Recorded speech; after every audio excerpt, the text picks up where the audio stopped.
Back in 1962, Agri Supplies started with a simple creed: provide good, solid products at a fair price. Add in stellar customer service and you have the best option. There's 9 locations across North Carolina, South Carolina, Virginia, and Georgia, and their robust online ordering makes it easy for anyone in the world to experience the Agri way. Don't hesitate. Go to agrisupply.com to find just the product you're looking for. The Carolina All Out Fins, Fur, and Feathers podcast is brought to you by Carolina All Out Apparel. Shop at our online stores for hats, shirts, koozies, and much more. Carolina All Out Apparel. Express the lifestyle you live. It's the Carolina All Out Fins, Fur, and Feathers podcast with Chris Douglas, where the conversation covers all things in the NC outdoors pertaining to hunting and fishing. Like and subscribe to get all the hunting and fishing info from the top guides, locals, and conservation agencies. Hear from biologists and professionals in the field about what things matter to you most. From the studios in Lemon Springs, North Carolina, your host, Chris Douglas. And welcome to the Carolina All Out Fins, Fur, and Feathers podcast, brought to you by our friends at Carolina Cooker. This is where people who love the outdoors come to find out about the great state of North Carolina and what she has to offer. I'm your host, Chris Douglas, and today we're in the studio with Corey Oakley and Ben Ricks of the North Carolina Wildlife Resources Commission. And this is part 2 of our interview, and we're going to pick up where we left off with Ben talking about the difficulty of making decisions to help a fishery, but at the same time impact the anglers in our state. You know, it's one thing to change the regulation of small impoundment. You know, 2 years later you can take it off, whatever. But in these large systems where we know it's going to take some time to have an effect, these decisions are heavy. You know, and it's not always fun. You know, and that's another thing. So that's another thing I'd say about regulations that people probably don't really get because we don't explain it well enough. Is that, you know, rule changes, it's like Ben said, they're only effective if they're actually followed. Not that people are breaking the rules, but like that whole decision making thing, like I'm going to actually reduce somebody's harvest, you know. But the other part about it is it takes time.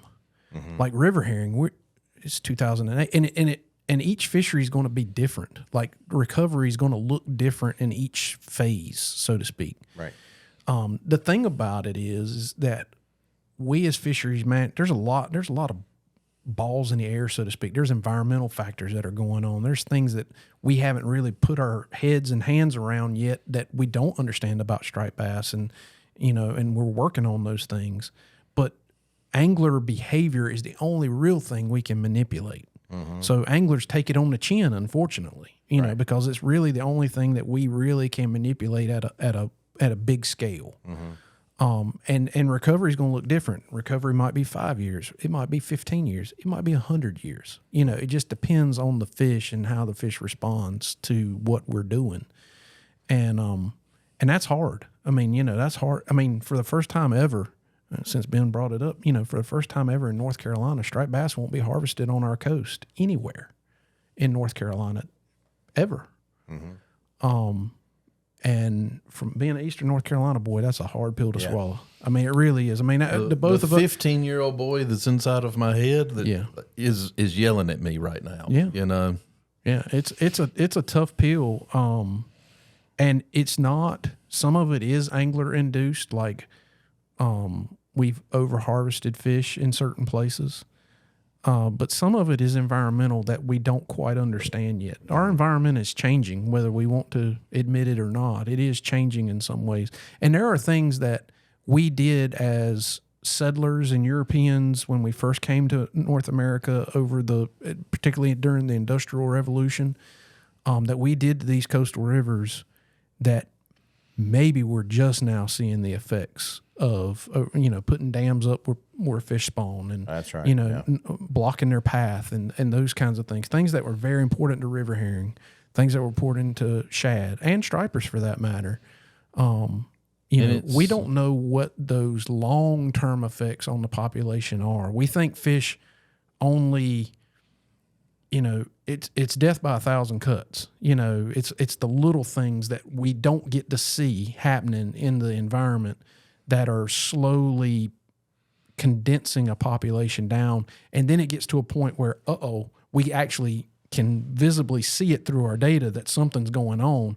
Well, once you've seen it through the data, sometimes it's just, you just hold on tight because it's going to get worse because we're getting to it. And that's what happened with river herring. I mean, if you look at the graphs on river herring, people were just harvesting the pee out of river herring. It's like river herring, man, they're like cockroaches. They're everywhere. And less than a decade later from that peak, it's like they didn't exist. Like, how did we do that? You know, and it's something environmentally or over harvesting that we did not catch in time.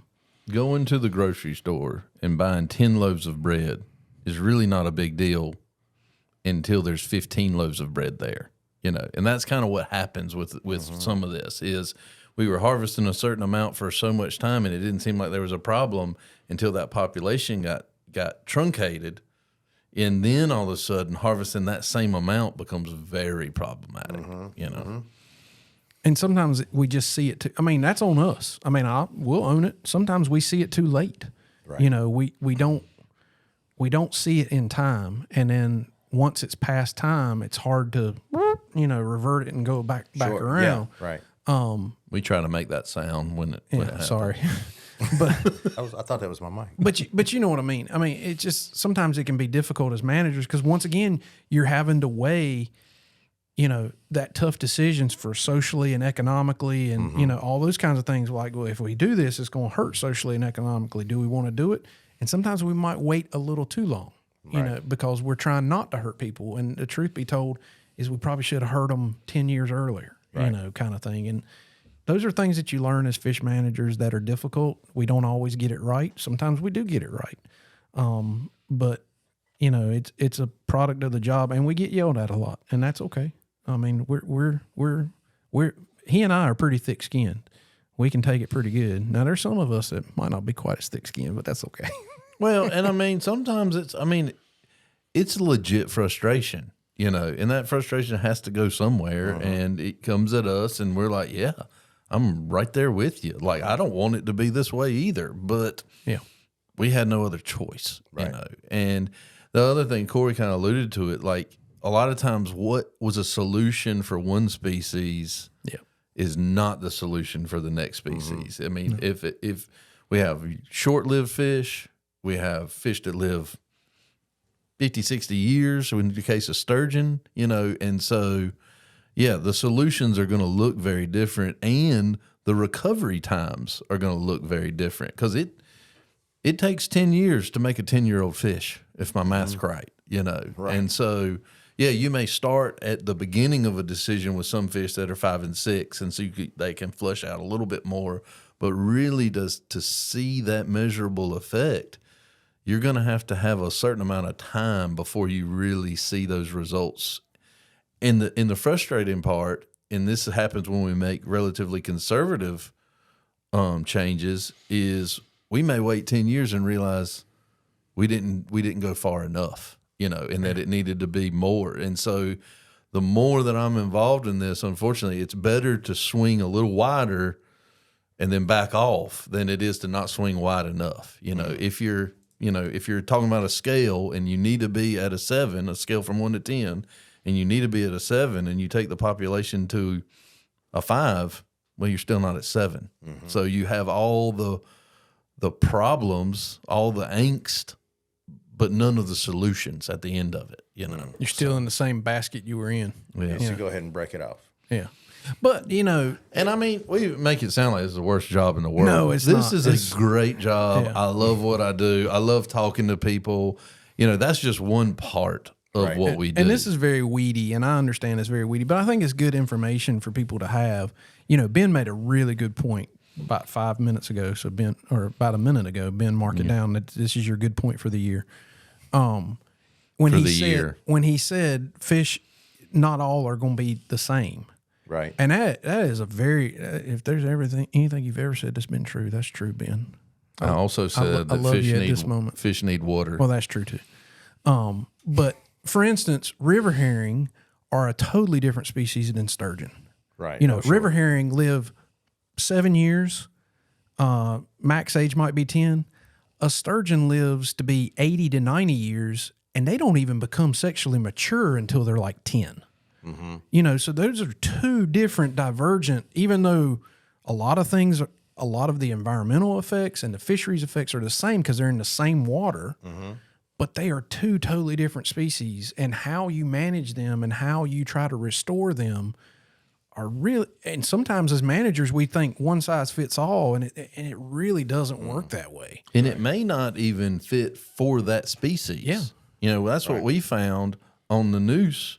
We had a slot limit, and the fish grew through the slot too fast. And so There was no protection. It didn't protect the fish in the way that we thought once we really started to study them. So, you know, again, that's a solution that was, you know, seemingly had some benefit on the Roanoke in a certain time frame in history, but really never really worked for the noose, you know. So, and it's that same way because understanding growth rates also helps us understand the management strategy. And that comes back full circle to why when we do regulations, a lot of people say your regulations are real, you know, there's a lot going on, it's convoluted, and we do try to simplify, but it's not one size fits all. A bass in the mountains is not a bass in the Piedmont, is not a bass in the coast, for example. You know, I'm just using bass as a word, but it is a word. It is a word. But you understand what I'm saying? Like they're different situations call for different things to make it better. And sometimes we don't have to do anything. Catfish is a prime example of that. And just hands off and be like, foot's on the gas, boys. But Have that at still doesn't mean that we're not studying them. Oh, yeah, we're and, studying you know, them, We're but- just but the we're not management regulating them. solution is to not have a restrictive harvest. Like that was the decision we made after looking at the data. It's not like we're not doing anything. It's we looked at the data. You know, no restrictions was what was appropriate. You know. Well, I want to ask you guys just before we go to break, and I don't know how you're gonna answer this, but We might get up and walk out. well, maybe you will. The question, the question I have is when we talk about, you guys use the term overfished, overfishing, but possibly that might not be the cause of this particular issue with the fish. Which fish? Just say striper. Okay. Yeah. I mean, it is part of the problem, you know, because if we're harvesting too many, You're overfishing. you're overfishing. Now, again, why are we harvesting too many is a different question. And the why could have several different smoking guns, you know. And when recruitment or reproduction is low, you definitely can't harvest as many because they're not replacing themselves as fast.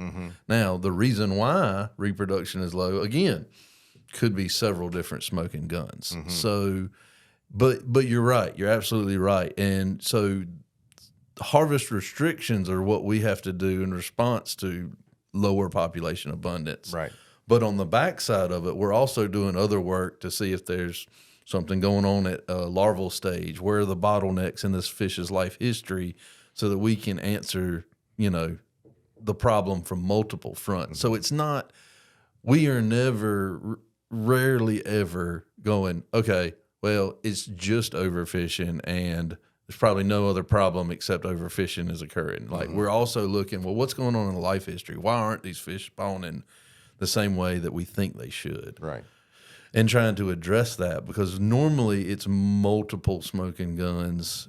That's the part that we can manage. I mean, where we are with the Roanoke was, you can control the fishing. Right. That's what we can control. That's one But thing you also, can- it's one factor you can control. It's the easiest factor we can control is human behavior. and it's not even that we can control it. It's that the fishery is decreasing at such a rate that it's not sustainable to harvest on this population at the moment.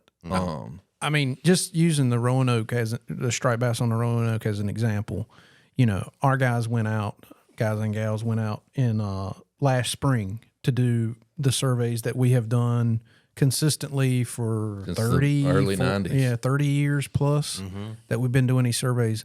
It's the worst we've ever seen it in terms of spawners on the spawning ground.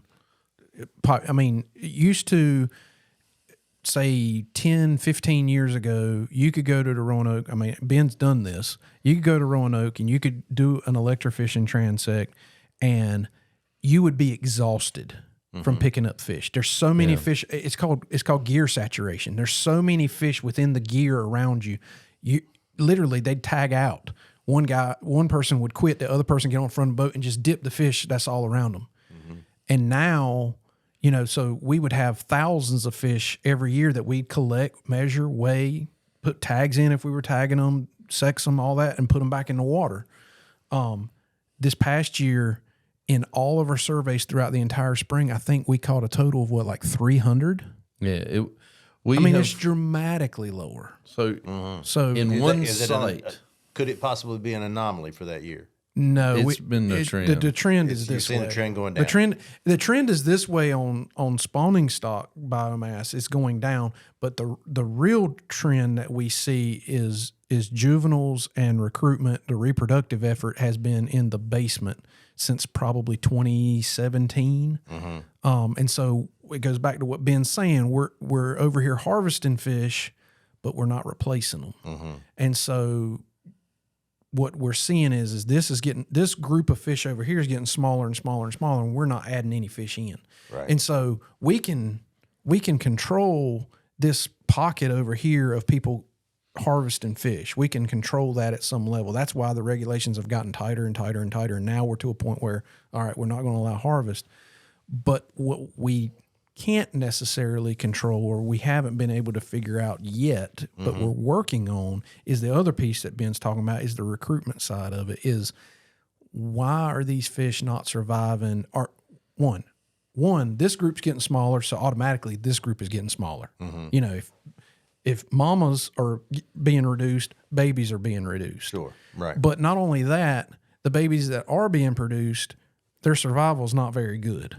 And so there's something going on environmentally that we've yet to be able to tap into and say, all right, well, at one point we thought it was flow rate, that they need a particular flow rate to really do well, which is very true. They do need a particular flow rate. That's not a figment of our imagination. We know that.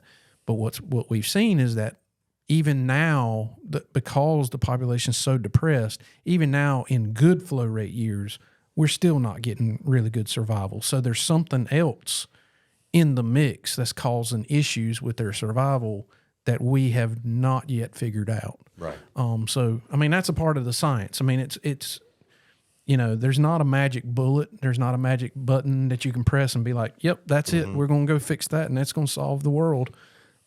It's not quite that way. And it goes back to what I was talking about, what I mentioned earlier. We are in a changing environment. Yes. We have earlier springs. We have later falls. We have the rain events that we have are more intense in a shorter period of time. And it's causing issues throughout the state. It's not just on the coast. Our mountain communities, the fisheries there are having issues in figuring those environmental cues out. And fish that were so used to things being very predictive, the environment's not quite as predictive as it once was. And so there are some changes going on that we're having to learn. Things that seem normal to us growing up and all in eastern North Carolina, things have changed a little bit. And what effect that's having on fish, who knows? We're learning as we go. And that's one of the things that interests us about the science of it, is we're learning as we go. And it's not that we're amateurs. Well, maybe we are, but it is something that's changing and new and different that we have not seen before and has never been recorded. Classic example of the fish that I worked on was sturgeon. Forever and a day, sturgeon were a fish that lived out in the ocean, came back in the spring of the year to spawn. They had to be pretty old to come in, particularly the females had to be pretty old in their life history to come in and spawn in the rivers, just like, all this stuff. And we didn't see any of it. There was a little bit, but it basically didn't exist. You might see one sturgeon every 5 years during the spawning season in the spring. We get a report that somebody's seeing fish leap at the Weldon boat ramp on the Roanoke River in September. Okay?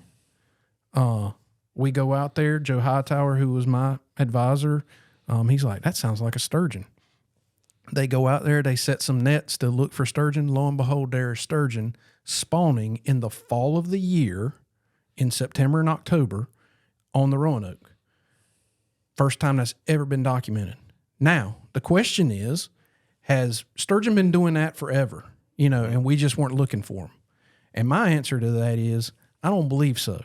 I believe sturgeon have changed some sort of, this is Corey's theory on whatever. It could be debunked. He's got a lot of them. I do. I've spent some time on the boat with him. But the thing about that is, here's the thing. Europeans have been here for 300 plus years. Native Americans have been here longer than that. If sturgeon were doing that in the fall of the year on a very consistent basis, because they're doing it on a very consistent basis now, if they were doing that, we'd have seen it. Sure. It's not like, this is a big fish, y'all. This is a 7-foot fish making leaps out of the water up at Weldon. People fishing, people walking, people swimming, people kayaking, people Native American. It would have been documented. Sure. As much as we've documented stuff that the natural world around us, it would have been documented that sturgeon were doing this. Not only is it happening in the Roanoke, it's happening all over the eastern seaboard. And it's like, what are they doing? Right. My theory is the environment's changed on them. They're figuring out a mechanism to survive. Yeah, they're figuring out a different way, a different time, and what works for them. And that doesn't mean that they're not making spring runs, but you don't see them nearly in the spring as you do in the fall. They're doing both, really and truly. And why? Who knows? Because, I talked with a guy that did his work on sturgeon who also worked for Joe Hightower at one point. We were at a fish conference. This was 20 years after we were done. And I said, well, I know what I can do with my master's degree, throw it out the door. And he said, I know what I can do with my PhD, throw it out the door. Because everything we knew about sturgeon isn't true anymore. And so it goes back to what I was saying. The science changes. And things we thought we knew that did hold true about striped bass, for example. We're going to find things out about striped bass that we thought we knew that held true that don't hold true anymore because something's happening and the world, it's constantly moving and it's constantly changing. And we as scientists have to adapt to that. And that's how we learn. And so we're learning, we're trying. We don't always get it right. Even though everybody thinks we should get it right the first time, we don't.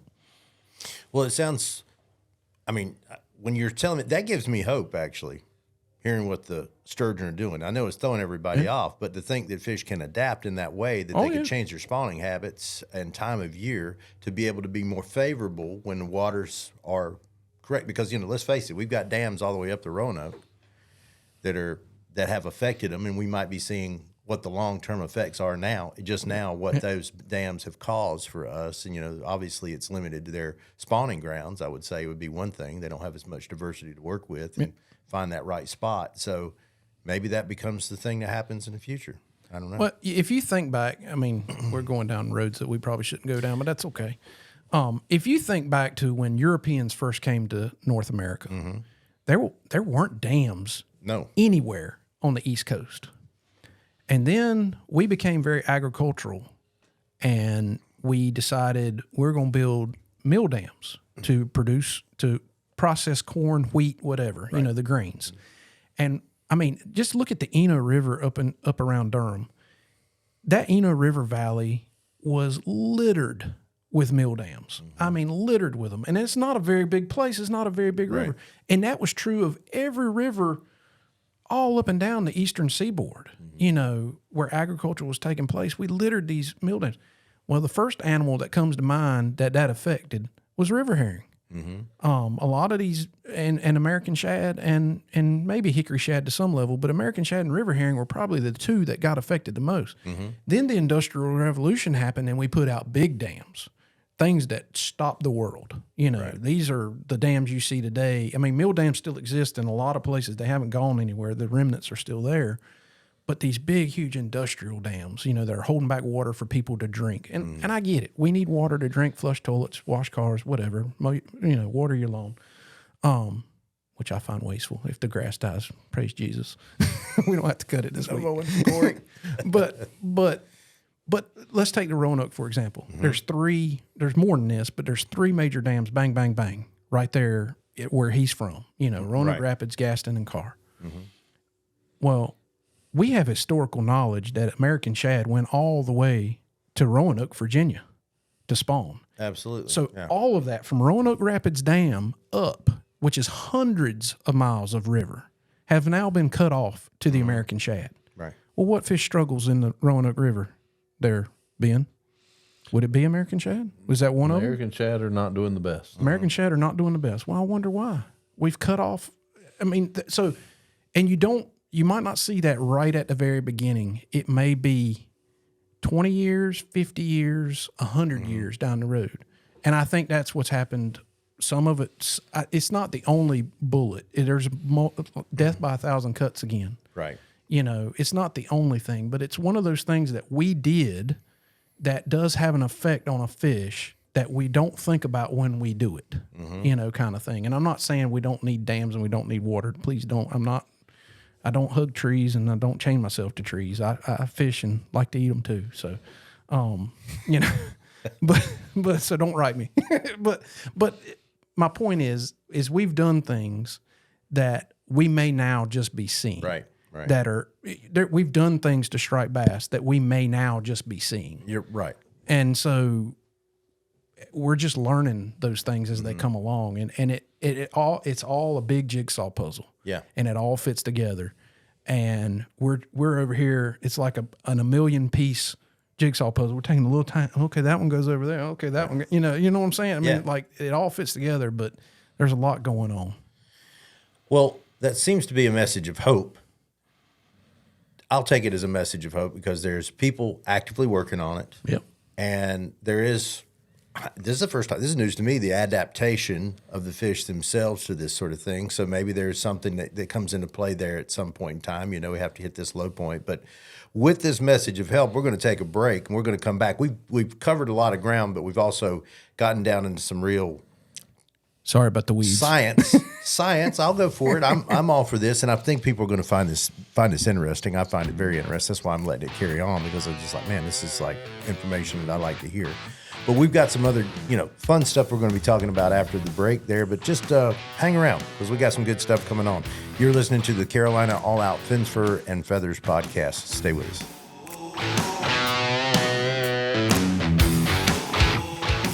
Hey, make sure you watch Carolina All Out on our YouTube channel and catch us on a live TV Mondays, Wednesdays, and Saturdays. And coming this summer, we'll be airing nationally on the Pursuit channel 4 times a week, spreading the good news to all who will listen about our great state and what she has to offer.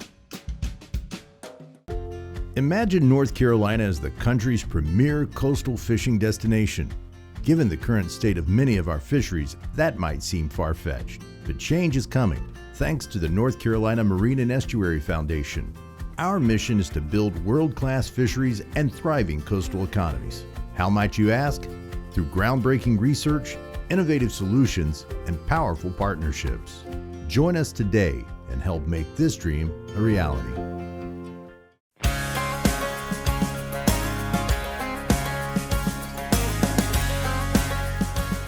Oh, we're having a good time talking about all this fishing stuff here. We'll see what the response is. Well, these guys don't seem to be. They just looked at me when I said It's that. getting Like, intense. this is not a good time. But We're having a good time. no, I find that what we've been talking about it leading up to this point. And welcome back, everybody. We appreciate you listening to this podcast here with Ben and Corey, the Two Bald Biologists. But we are having. We got into a fairly deep discussion about what kicked it off was actually that we are talking about their decisions that they're having to make coming from an angler's perspective and how difficult that can be. And then from there, we moved into talking about, in this particular instance, the stripers and those decisions you guys had to make, but all the factors surrounding that. And then I brought up the point that we're calling for the terms you have to use: overfished, overfishing. And then I don't want to take exception to that because there's got to be some sort of definition put to it. But, it's like what we were doing as sportsmen. Now, I'm coming from a sportsman's perspective here, so you guys can go at me however it is. But as a sportsman, we're not doing anything any different than we have been doing. We've been abiding by the regulations, and all of a sudden you tell us we're overfishing it. And it's like, wait a second, we haven't changed anything we were doing. I think you're looking at the definition wrong. Well, again, that's what I'm trying to get at. We're having to call this thing, I'm not trying to take it personally that there's been an overfishing, that I'm overfishing this thing. It's like, well, something changed, and that's what the point is. This is Yeah. Something changed somewhere down the line, And now it was like the goalpost moved. Yeah. Yeah, Exactly. I see. Yeah, I see how. I definitely see how that is the take. When the term, at least from a wildlife commission's perspective, when the term overfishing or overfished is used, it is not to point the finger at anglers. It is not to say, anglers, you did it. It's your fault. You've overfished it. You know, because that's Bring it to us. That's what I want to hear. I get that, because you hear that word. That's how a lot of people, that's how you interpret that word. Yep. But really what that means, and it goes back to what Ben was saying in the previous segment, is it goes back to the loaf bread issue. You know, we got 15 loaves of bread. We've been harvesting 10. And when we first harvested 10 loaves of bread, say we had 1 million loaves. Right. You know, and so that's not overfishing. But then somewhere along the way, we got down to 1,000 loaves and we started overfishing. And then eventually you get to a place where they consider the population overfished. So there's two different terms there.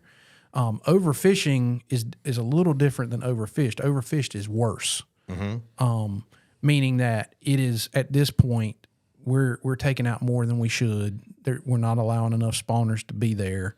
Overfishing is more of a, if you continue down this path, you will get to overfished. You know, you're taking out probably a little more than you should. We can get way down in the weeds on fish science pretty quick on overfishing and overfish, but it is not to point the finger at anglers and say, you've done it, it's your fault. Right. Now we're punishing you. Yeah, and now we're punishing you. What we're saying is that something's going on in the population that is a combination. It is multiple things, like Ben said previous. It is multiple things. There's some environmental things that are going on. There's fishing that's going on, and we are over harvesting based on what we have left. Right. And so the one thing we can control almost instantly is angler harvest. You know, at some level. So of course, anglers do take it on the chin, because it is the one thing that we have the most control over. We don't have as much control over environmental issues. In fact, we have zero control. Sometimes we have control over like flow rates out of dams, that kind of thing. But, you know, if it's something else environmental, whether it's chemicals in the water or something like that, we as an agency don't control any of that. And that's stuff that's there that we have to deal with and learn about. Right. You know, so unfortunately, we as anglers, and I group us all in that because I'm one of them, tend to take it on the chin, you know, when it comes to rules. But I do get it that it feels like the goalposts have been moved. We haven't done anything different. Why is it all of a sudden, you know, our fault? Yeah. And truth be told, it's not your fault. Right. You're just doing what's been set before you, and that's fine. It's just that things are constantly moving and constantly changing, and the picture gets a little clearer sometimes, and sometimes the picture gets muddier, you know, when we're making those decisions. So it's difficult. Well, something I've said about, you know, my love for the river. You've got a love for the river. You've got a love for the river. Sure. And it's one thing that I can say about it is one of the I feel like a river is alive. And I say that because I can get on a river this week and, you know, I'm going up the river, you know, enjoying, you know, something, you know, the way everything looks. Could have been a rain event or something like that before, and all of a sudden now there's a log sitting in the middle of the river a week later that wasn't there, that we're having to go around. A bank caved in on one side. Something's changed on it. It seems like there's always something happening on the river as opposed to a lake. It kind of seems to be the same. I know those things happen like that, and so that's one of the things I always say, that the river's alive. And there's, being that the river is changing and all that sort of stuff, outside of man-made. You know, we're talking about rain events that, you know, you and I have had these conversations before about, you know, what a striper egg needs to survive once it's been fertilized and it's become an embryo, and, you know, movement of, you know, not to get floated back into some backwaters where we had a large rain event, and now those things are falling in the sediment and dying. You know, they have to have the perfect conditions. And, you know, I see the limitations that we have made with the dams on the Roanoke. Let's just say in the Roanoke, I see the limitations. There's not a lot of options. Maybe if a fish was able to get up further up a river, there would be a better condition for them to get to, and maybe that's an adaptation that they have. But they're limited at this point. So now we're having to deal with this sort of thing, and I see I just feel like the ramifications are starting to really show up all of a sudden. And there was one other thing I'll bring to mention. This is something that you said that I won't forget when we were talking one day. That now we're going to see if it holds, if you're still agreeing with it, that a fishery in trouble will actually feel to people that it is like it peaks. In other words, if it's in trouble, it's like, to anyone else catching fish, it's like we got plenty of fish, because that's going to be one of your responses you're going to get, right? It can do that. River herring was a pretty good example of that. Like it went from all out to nothing in a very short window. Things that are under stress do weird things. Humans under stress do weird things, right? But let's just look at oak trees. Oak trees under stress, not under severe stress, but under stress in a drought year, are going to lay down more acorns than during a very wet year. A lot of times, right? Well, why are they doing that? Well, that's their offspring. They don't know whether they're going. You understand what I'm saying? Yeah. They don't know whether they're going to survive this stressful moment or not. So they produce as many offspring as they can. Kind of thing. And that's just nature. It's just built that way. And so a lot of times it doesn't always hold true in fish, but a lot of times you will see this kind of spike ahead of a failure. Right. Well, it's also the development humans of that do that fishery. too, by the way. I mean, sure. When somebody's dying, it's a scientific thing. I mean, I don't mean to bring us way down, but when somebody's dying, a lot of times people rally right before their death. Right. And everybody's like, "Oh, they're doing so much better," and like a day later, they're dead. They're done. Yeah. And that's a point. It's for sure. There's just another theory by Corey, but I got a lot of them. But I'll say this and let Ben talk, because I've talked way too much according to Ben. It's all interconnected. Maybe according to Chris. But it's all interconnected. Yes. And it all has, you were talking about the river and how all of that, it's full of energy. The river, the water is full of energy, what it's doing, how it's cutting banks, how it's dropping trees, how it's doing this, how animals are surviving in it. It's all a part of it. I go back to, I think one of the things that's hurt striped bass in particular is the loss of river herring. I mean, that's my theory. I mean, it has to have an effect. You're talking about millions upon millions of pounds of river herring in a general area coming in and spawning, and lo and behold, they're timed about a month ahead of striped bass. And so they're up in the river, they're up in the creeks when the striped bass get there for the adults to eat. They lay their eggs and their babies ahead of striped bass laying their eggs and their babies. Well, lo and behold, there's little tiny river herring to eat when the striped bass mature and become piscivorous. Well, it's all meant to be, and it's all interconnected. And when you take that out, when you pull river herring out, you've left a void there. And so what effect does that have on striped bass? How long does it take for river herring to be so bad that it affects the population of striped bass? Are we just now seeing striped bass problems because of the loss of river herring? Maybe. That's a crystal ball. We don't know the answer to that. But my point is, it's all connected. It all has a place. And when you pull one of those pieces out of the puzzle don't fit together anymore. Yeah. And it becomes, striped bass are like, okay, river herring aren't here. So what do I eat?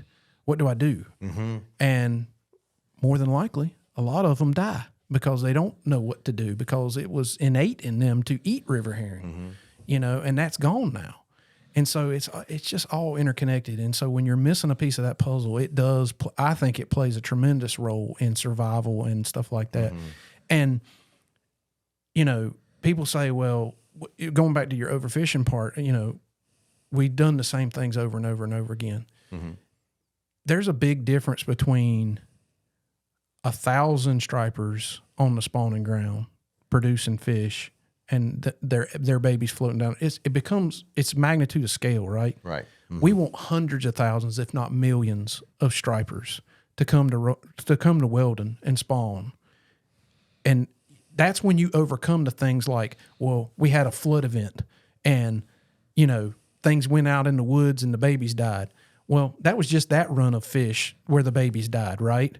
You know, when you only have I'm using numbers that aren't true, right. But you know, it's a scale thing.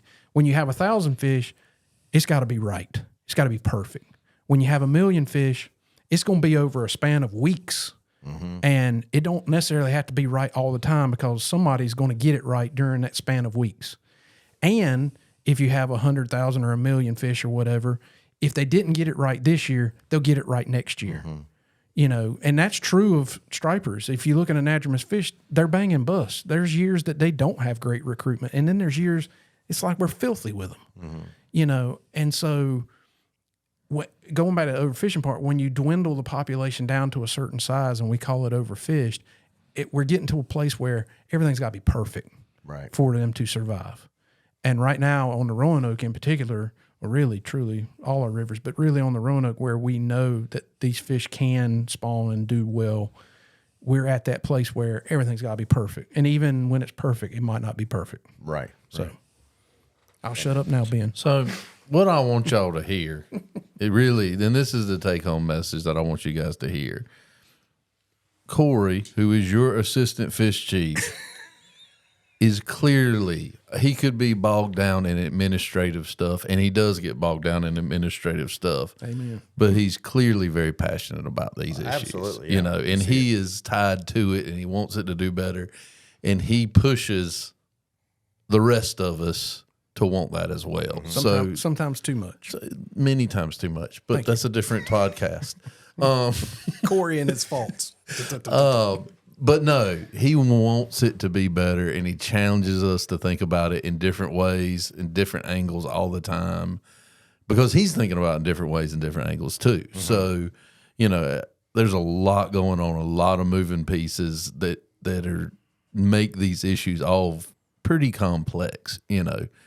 And so I hope that you guys are hearing that passion as he's describing all these things that he's talking about. So I get it. I get it. But I might be a little bit weirder than. Well, you're weird. I've been out on a boat with you. You're definitely weird. That's okay. That comes with the territory. You know? I guess that makes me the weirdest. Maybe. Well, here we are sitting in a room by ourselves talking about fishing and talking about all sorts of, technical, scientific terms and things, which I understand. And, you know, one of those things is going to bring up, but we may end up making this a 2-part series. I don't know. But at this point, I really, really wanted to talk about caudal peduncles on this show. Man, and, this is Chris's thing. I knew it was coming. I knew it was coming. It's just like I enjoy saying that word. It's just. What's your favorite part of a fish, Chris? The caudal peduncle. It's what I like. It's my thing, man. It's my groove. Everybody's got to have their favorite fish part, and yours is the peduncle. Yeah, the peduncle is beautiful. I never knew when I said that word on that boat that day that you would latch onto that word. And I've latched on it. I've looked it up. I've Googled it. You have come to love it. You have hugged it. You have, smothered it at times. I might have missed my calling. I should have been a biologist there. You're going to have to tell your listeners before they think we're all crazy where this is coming from. Yep, I find myself starting this show years ago. We're trying to find every facet of wildlife as interesting, and I'm trying to bring this kind of fascination to our viewers. And I have this, and whenever I take a deer, I'm looking at aspects of it, and I'm having to describe this deer to people. They're seeing it, obviously, but, maybe they can't see everything that I see. And, and I'm just like, man, it's a beautiful animal, to think that it survived in the woods as long as it has and done its own thing, and it's its own deal. And I took it, and I'm very privileged to do it. Fishing, when we get to a fish, people are looking at a brim in my hand, but what they might not be seeing is the iridescence of the scales and the anatomy of that fish there. And so I got kind of hung up on this right there at that caudal peduncle, at the peduncle there, or the caudal. It's where the tail and the fish meet. Right. And so, I'll let you guys explain what that is. But it's really not anything. But there's an iridescence there, at least on the stripers. That's exactly what caught your eye, was blue iridescent sheen on the caudal peduncle of the striper. Jewelry. It's like jewelry. And so I just said, I kept saying at the base of the tail. And then Corey gives me the term for it. Word of the day. The word of the day. All I said was, that's called the Caudal Peduncle. And his eyes lit up like it was the 4th of July. He's like, I have learned something new. I'm knew going to it was use this special. word all the time. So breaking down this Latin word, I'll give Ben this. Being you told me what it is, I'll give Ben the opportunity to break down. Tell us where the caudal peduncle is. I don't think it's Latin. Oh, it's not Latin. Oh, now I'm disappointed. It might be. I don't think it is. Peduncle Let's just doesn't see where this sound. goes. It doesn't sound Latin. I guess you're right. At the end of the day, caudal maybe, but peduncle probably not. Well, they're all Latin eventually once you break them down enough. Yeah, I you guess. go back far enough. P and Duncle and Caw and Del, and that's Yeah. usually the way all those goes. So tell everybody where I'm describing where this location is and what it is. It's just before you get to the tail fin or the caudal fin, it's where that fish tissue meets the fin tissue, so to speak. So, and it's just the base of the tail. Actually, that length from the nose to that line, fisheries biologists use that for sometimes for growth rate calculations and things like that. The distance between the tip of the nose to the caudal peduncle is an important metric for some fisheries analyses. Gotcha. And that's kind of when Corey nerded out on you and you just latched onto it like It's a beautiful thing. like an eagle with a gizzard shad. I love it. I love it. I love scientific names, even though I'm not a scientist, and it just makes me feel smarter. And so, anyway, I'm just waiting for somebody to just say anything about back there, back end of a fish. I'm gonna lay it on them. I'm gonna amaze them. My knowledge. You mean the caudal peduncle? You mean the I'm caudal sure that's peduncle. going to come up a lot in your conversations. No, it's going to come up in the show sooner or later, for sure. For sure. But anyway, look, it's been a fantastic, really this conversation, two guys that know their stuff like they do and understanding that they came from the same frame of mind, the same backgrounds that I have and that many of you have that are listening to the podcast. I hope what it's bringing to you is a level of understanding, but also to see that they've got skin in the game as well. And when they make a decision based on their science, on the science that their analyses, as you said before, that they are doing this for the betterment of the fishery. And it's a tough decision to make, but in the end, we hope and pray that it's going to make a real difference.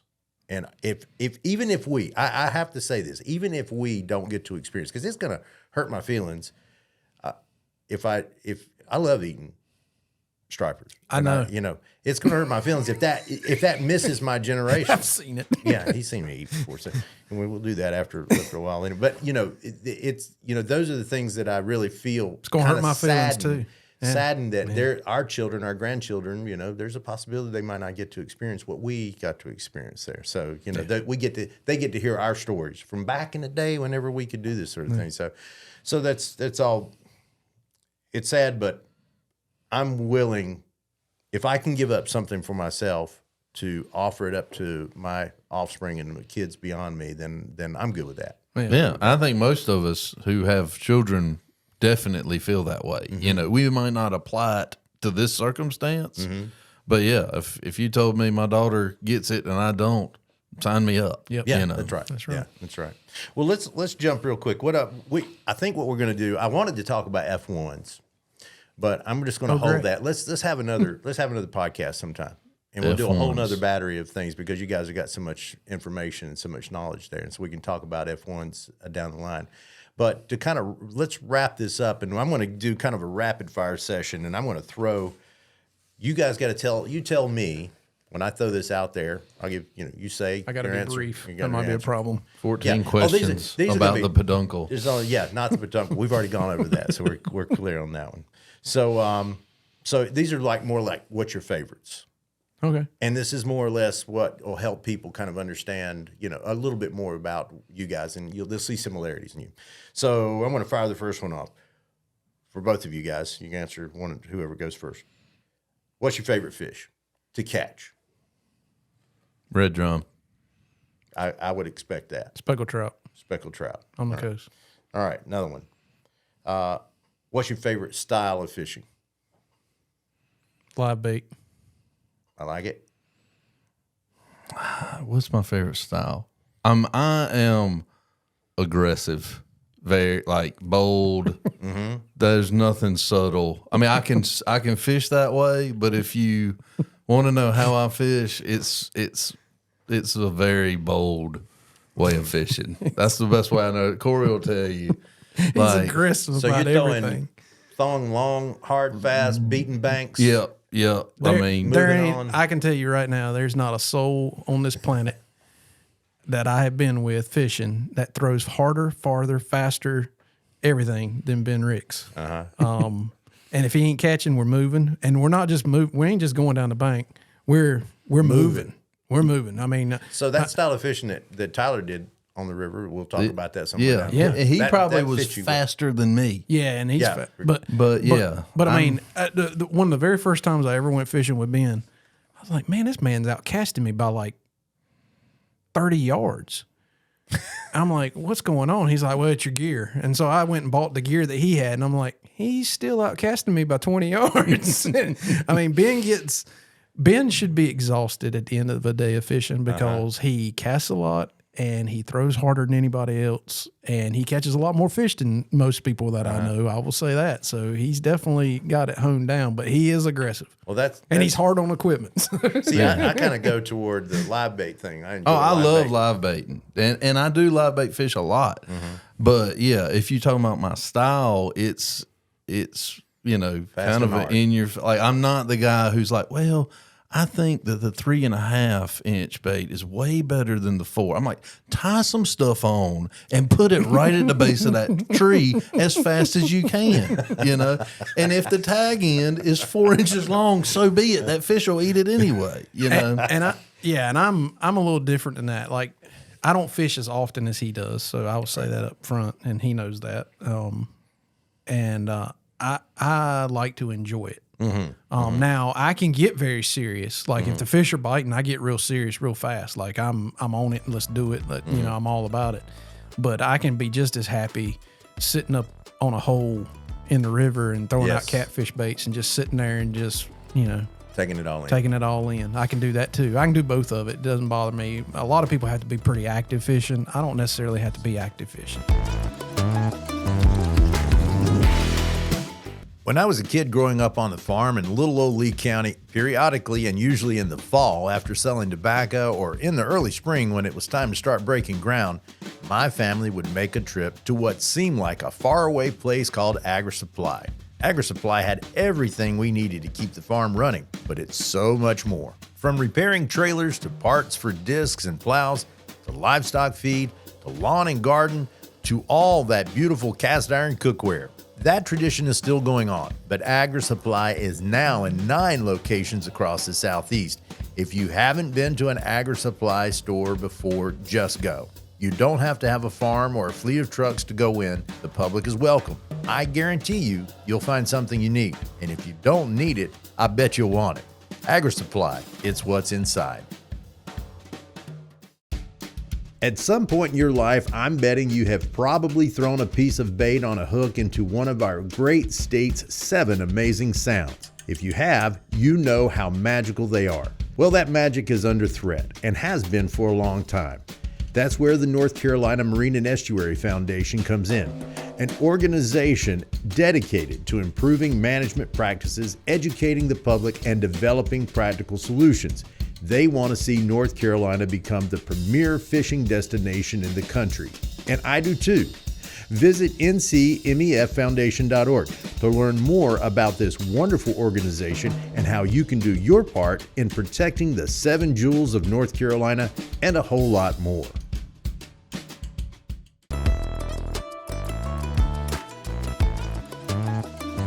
Okay, all right. Favorite lure, I'll go for you first. Crack. This is a good one. We ask that of a lot of people, don't we? We do. And we don't really.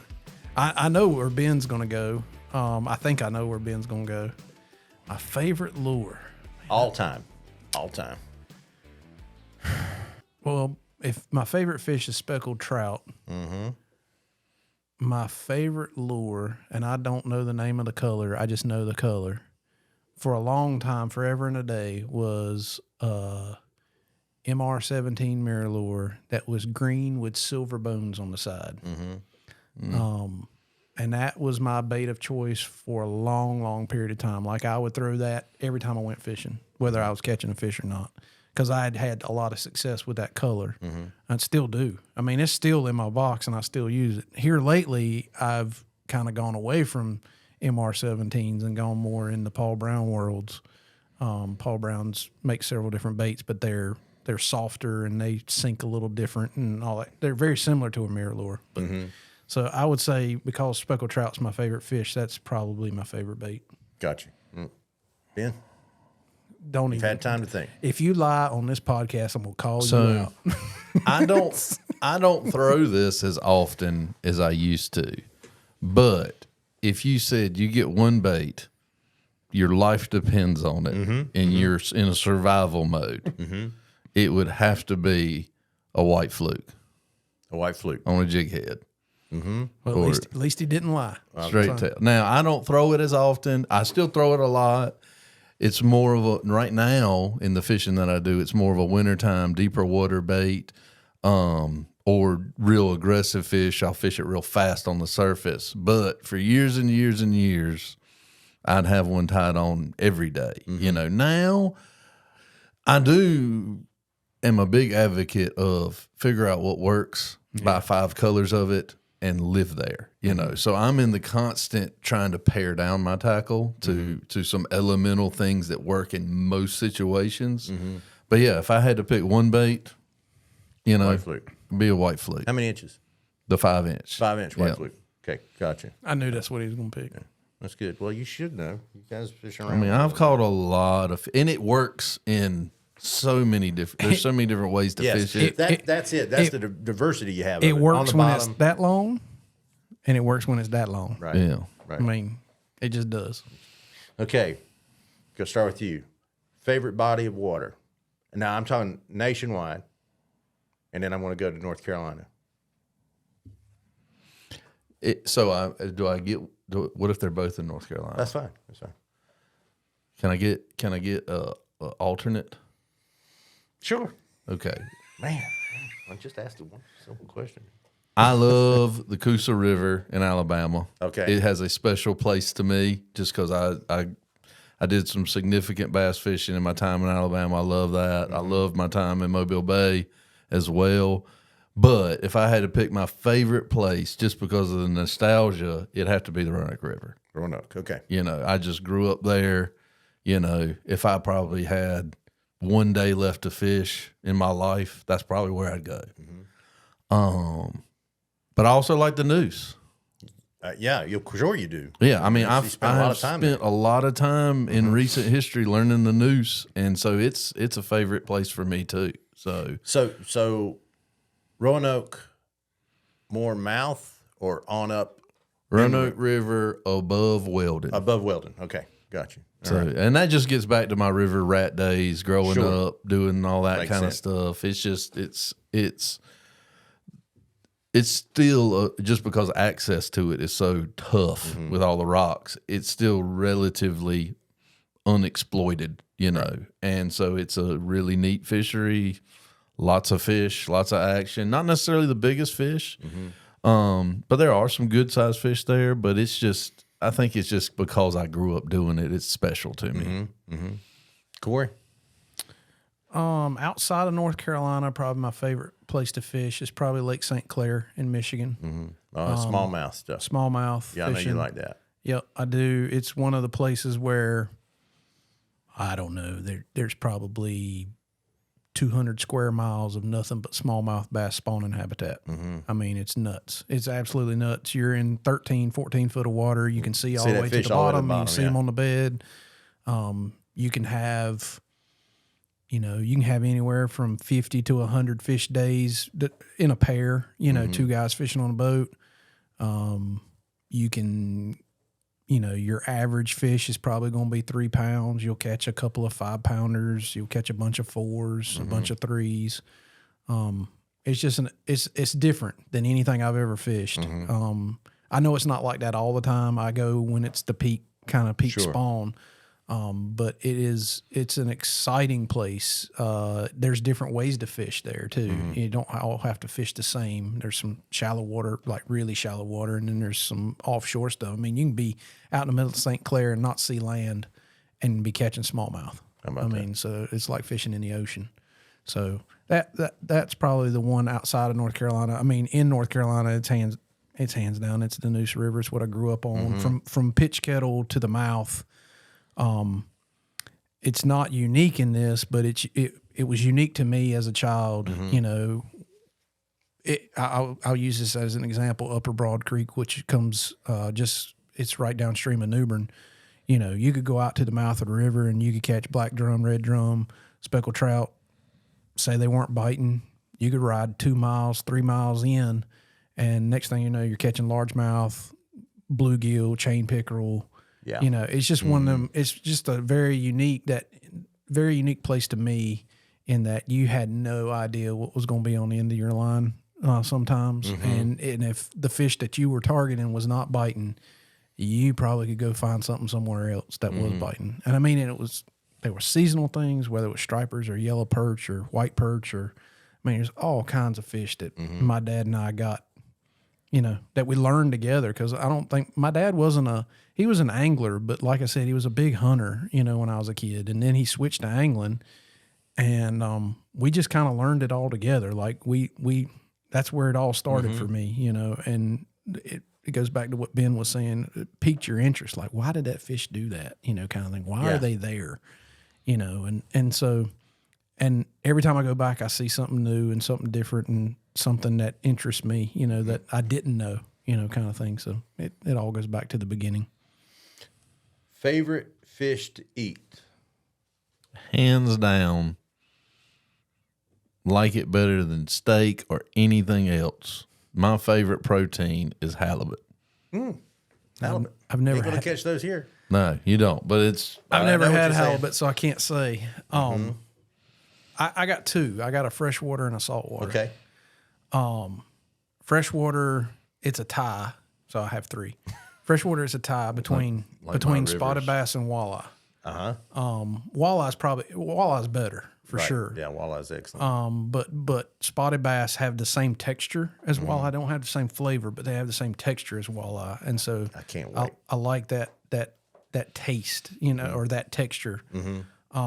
Saltwater, man, that's a tough one. I would say I like probably mahi better than anything in saltwater, but man, I goes back to my favorite fish. I love speckled trout, and I love eating them. Oh yeah. I mean, a lot of people don't like it. They're a lot of people, fishier, I guess you'd say. Yeah, so people, you know, I grew up on the coast. Like Ben grew up further inland, and so his flavor and what he likes to eat's a little different than mine. When I was younger, it was striped bass, hands down. Yeah, and a lot of people, you know, like my grandparents lived kind of in that zone that Ben lived in, but I didn't live in that. I grew up a little east of that, and so, you know, it was nothing for us to eat bluefish and striped mullet and you know, all these things that are really, really fishy and really, really oily.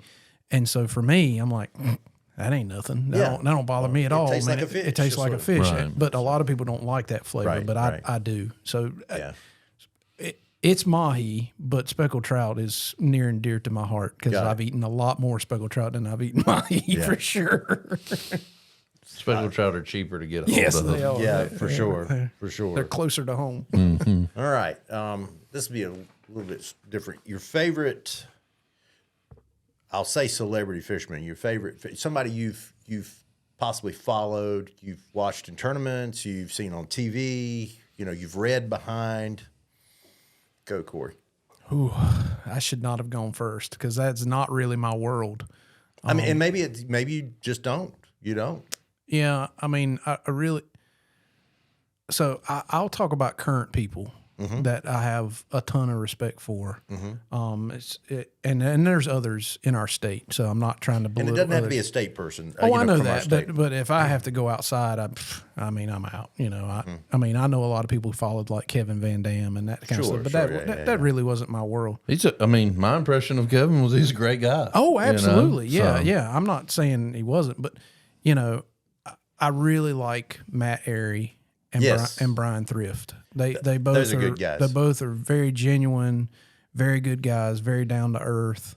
Will talk to anybody. Just generally, my impressions of them is that not only are they in it for the sport, but they're in it for the long haul. They talk to us. They have conversations with biologists. So I didn't grow up following a famous fisherman. I watched Bill Dance on TV, and watched the Carolina Sportsman or Southern Sportsman or whatever. Southern Sportsman, the zebra plane on TV. Frank White. And I watched Joe and John on Carolina Outdoor Journal forever and a day. So I've watched a bunch, but I really have been impressed with Matt and Brian for sure. Yeah, ambassadors for today's bass fishing for sure. Yeah, no doubt. What about you, Ben? Well, I mean, I would agree. Matt, he was on the podcast. We've kind of talked here and there since the podcast, and he's a great guy, stand-up guy. Seems to be willing to communicate at really any level. He's happy to have us, an intense conversation about a buzzbait, and he's also happy to have an intense conversation about regulations across different reservoirs and why they may work and why they don't. And he's, and he's okay to have that conversation, whether he agrees with it or not, and that's really kind of where all this communication with anglers is great. And the fact that he mirrors that is a really good thing. As far as, and I'm struggling right now to come up, I like guys who are like, we're going to go out and we're going to catch fish today. Because that's how I fish. Like if we wind up, running into a school of white bass busting on the surface, well, we're going to stop and catch them. Right. Amen, brother. And Yes, indeed. Fishermen of opportunity. right, Is what we are. you have to take the day. Don't be so close-minded. And make it. You may have a plan and go that way, but you may also run into something else that's great. Oh my gosh! Yeah. And so I think like dolphin. No, I'm just kidding. The fishermen, like Jose Wahebe, like his show kind of had that feel to it. So when I was growing up, I was like, that's awesome. Like he just goes out, The he Spanish just fly. catches fish. He was awesome. Yeah, we lost him. Yeah, quite a few years ago. But yeah, so I don't know, like if I really have a favorite fisherman per se. I have a lot of fishermen that no one would know about that mean a lot to me, and that's probably more important because they were influential in how I developed as an angler. That's right. And I'm more focused on that, than like some legendary fisherman. There's a lot of good ones out there, but that's that style and that the folks who had shows like that growing up were like the ones that I was like, that's awesome. That's what I want to do. And it turns out in my own way, that is what I do. And so it probably had a more of an impact on me and my fishing style than maybe what I realized, So there's no doubt that they have. I think we could say that because we know television, we were pretty much raised on it, to a degree that that those people did have an impact on us. And, obviously for me, it's why I do what I do, because of the things that I saw on TV. But anyway. I'll never forget the show when Jose got his nose broke from a tarpon. Yeah. The tarpon rolled up and popped him in the nose and broke his nose. I was like, I've seen that clip before several times. I had a friend of mine who actually edited the Walker K Chronicle. Yeah, that's another cool. Yeah, Right. that was a great show. And also Flip palette, for that point in my, I was fishing I was throwing rooster tails behind rocks in the above welding to see those and fish. so to see that was just something that was so far fantastic for me. Yeah. But to also take that and apply it to my own fishing was very useful, Yeah. So. Well, inspiration is what we are trying to achieve here. We really want to inspire. I'm inspired already. Yeah. Well, thank you for being inspired. But that is the truth, though. We want to inspire people, and it's not about catching giant, big 50. We've said this before. Not about catching big 50-inch red drum. Catching that really nice. It is about catching fish. It's fine, but it's not what is always going to inspire somebody. I'm finding this out because a person watching that would go, and I'll never do that because I'm not going to spend money on a guide. Here's the thing: a boat and all the other things.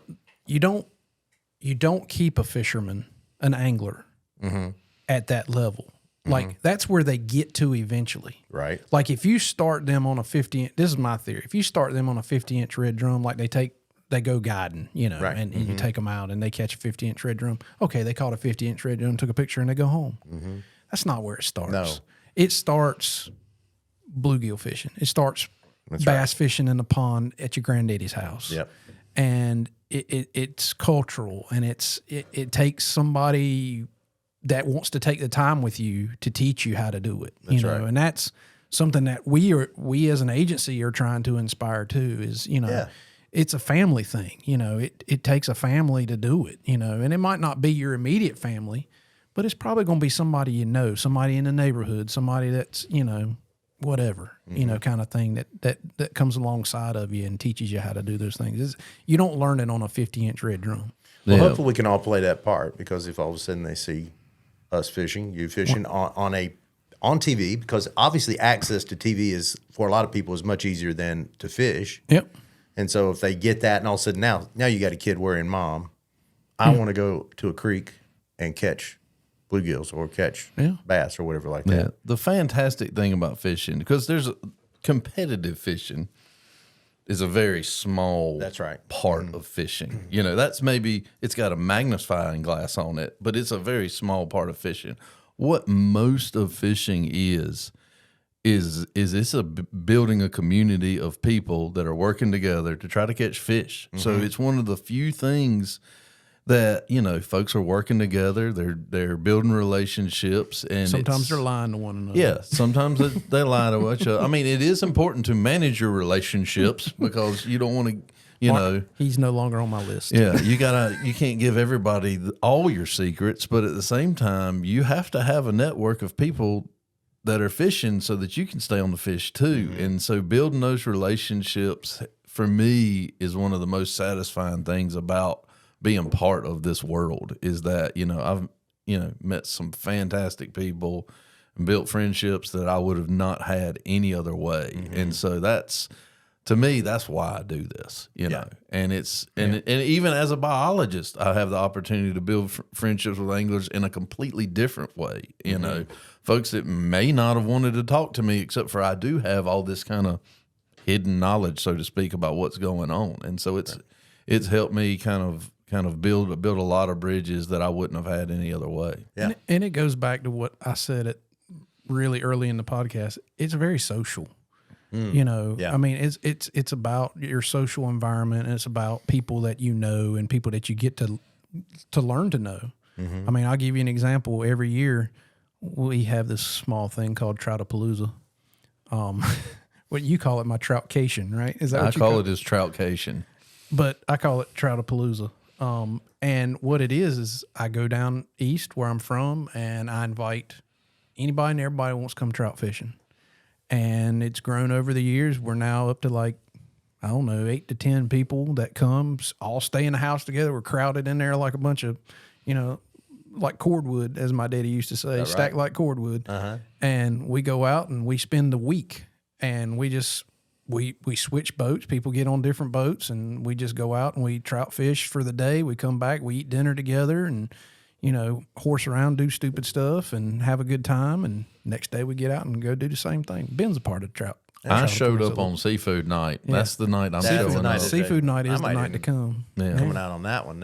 I like to see. We eat good for sure, which all of us look a lot like me. Yeah. And I mean, we eat some fine pork chops, and we eat some fine seafood and some other things, and we just have a great time. And that's a part. I say all that. That's a part of fishing. Yes, that is. It is a very social thing, and going back to my childhood, I learned a lot of life lessons on the boat because I was with my dad. Sure. And my dad taught me ethics of fishing and hunting. Right. My dad taught me the things I needed to do in life, and how to be a man, and and that's what I'm trying to do with my son. And that's what he's trying to do with his daughter.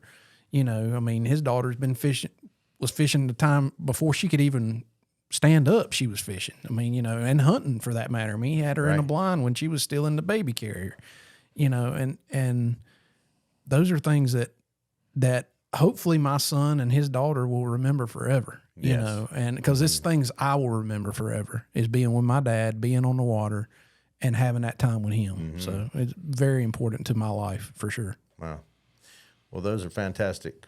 I was actually going to ask last words, but you guys pretty much summed it up right there and what fishing is about to you and what it can be about for other people and that connection that we make there. And I think it's fantastic. I really appreciate you guys coming out and doing the podcast with us because there's so much information that you guys have. In fact, I think we're just probably going to figure on having you guys come back because there's so many more things that we need to talk about. Well, I'm just starting to learn about this metropolis that's called Lemon Springs. So we have to come more often just to check it out. Come on down. There's all sorts of nightlife here. And there's days worth of stuff to learn in Lemon Springs.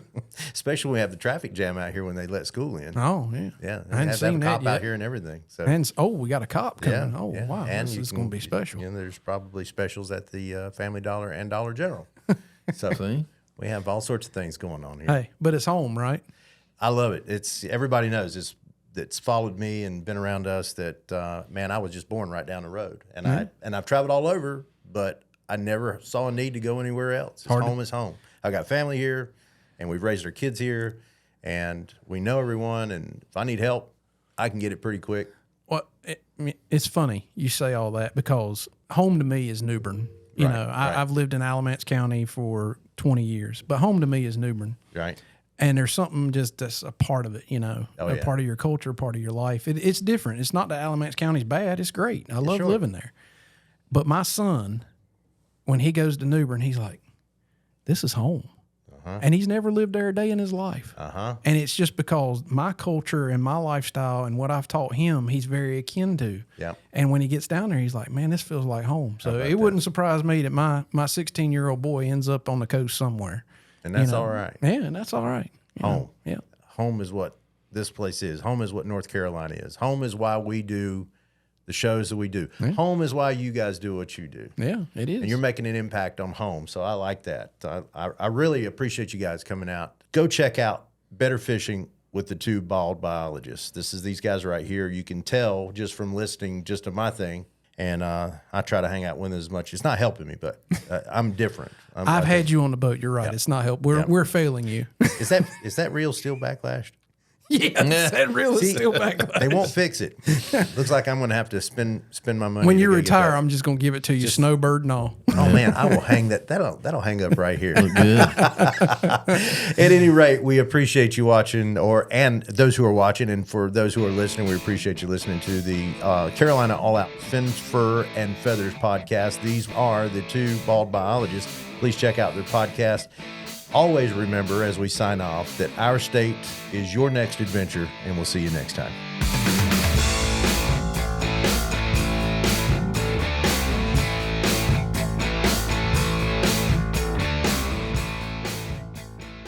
When I was a kid growing up on the farm in little old Lee County, periodically and usually in the fall after selling tobacco or in the early spring when it was time to start breaking ground, my family would make a trip to what seemed like a faraway place called AgriSupply. AgriSupply had everything we needed to keep the farm running, but it's so much more. From repairing trailers to parts for discs and plows, to livestock feed, to lawn and garden, to all that beautiful cast iron cookware. That tradition is still going on, but AgriSupply is now in 9 locations across the Southeast. If you haven't been to an AgriSupply store before, just go. You don't have to have a farm or a fleet of trucks to go in. The public is welcome. I guarantee you'll find something you need. And if you don't need it, I bet you'll want it. AgriSupply, it's what's inside. Imagine North Carolina as the country's premier coastal fishing destination. Given the current state of many of our fisheries, that might seem far-fetched. But change is coming, thanks to the North Carolina Marine and Estuary Foundation. Our mission is to build world-class fisheries and thriving coastal economies. How might you ask? Through groundbreaking research, innovative solutions, and powerful partnerships. Join us today and help make this dream a reality.